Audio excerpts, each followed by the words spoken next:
buksan lang natin ang ating Google Chrome sa ating PC o kaya sa ating mobile phones.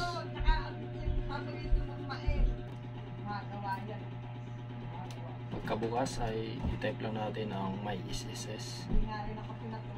Tapos yan ang lalabas. Pindutin lang natin ang click para ma-search. Yan. Tapos pindutin natin dito ang my SSS portal. Ito siya. Yan.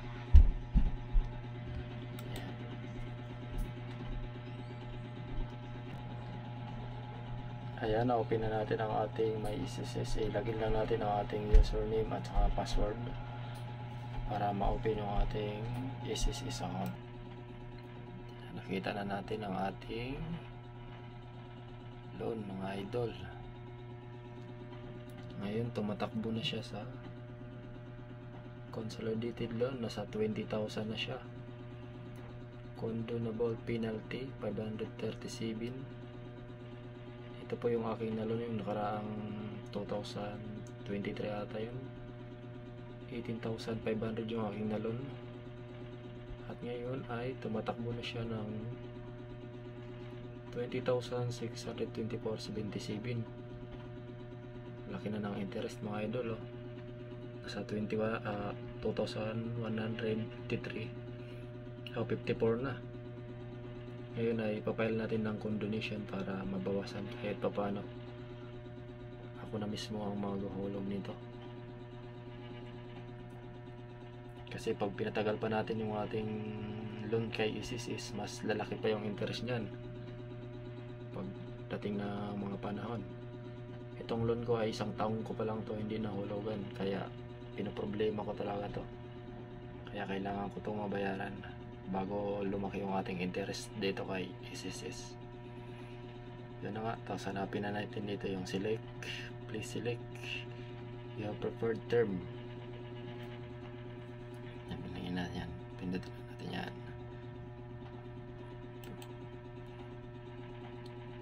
One time payment or installment.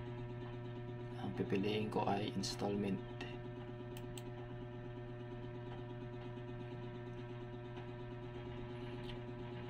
Preferred down payment, preferred payment term. Ayan. Ang pipiliin ko ay 10% lang mo. Tapos per payment month, gawin kong 12 months. Yan na, scroll down lang natin. Yan,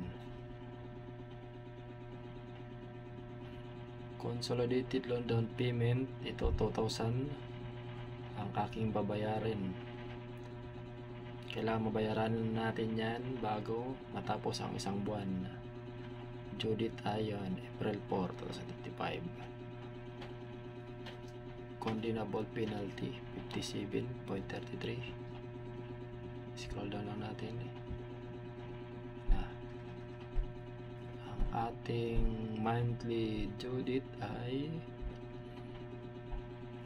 1,631 sa sa isang taon, 12 months yan. First amortization date, yan, makita natin yan. Interest 10%. Condonable penalty 516. Scroll down lang natin, tapos pindutin mo lang I agree. Tapos scroll down lang, basahin mo lang dyan yung mga terms and condition. Yan.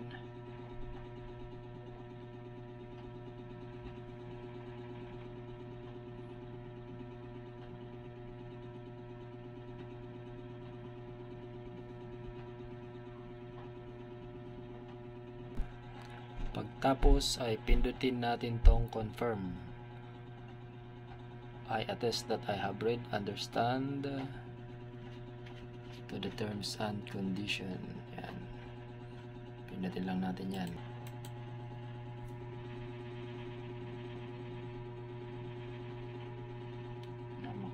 natin siya dyan.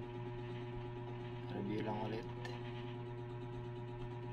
Tapos proceed.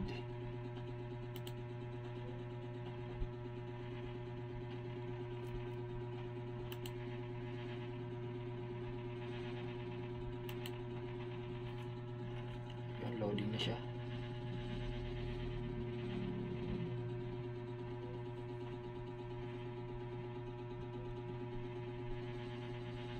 Ito yung summary ng ating condemnation. Summary yun. Makikita natin dyan.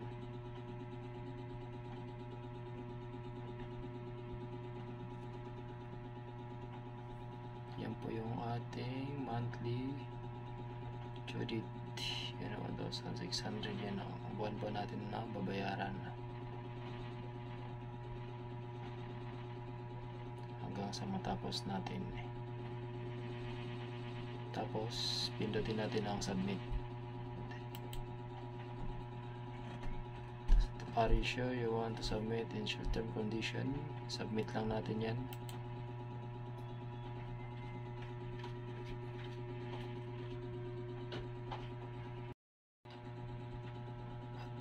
At yun na nga, success yung ating pag-apply ng condemnation sa ating loan.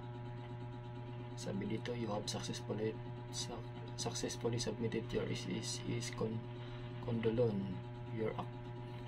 Your loan amount, account number, ito as your PRIN, yan, with amount of 2,000. Ito yung unang hulog natin sa unang buwan. Copy of notice approval has been sent to your email. Itong your itong PRIN, guys, ito yung ating gagamitin para makapagbayad tayo ng ating condemnation.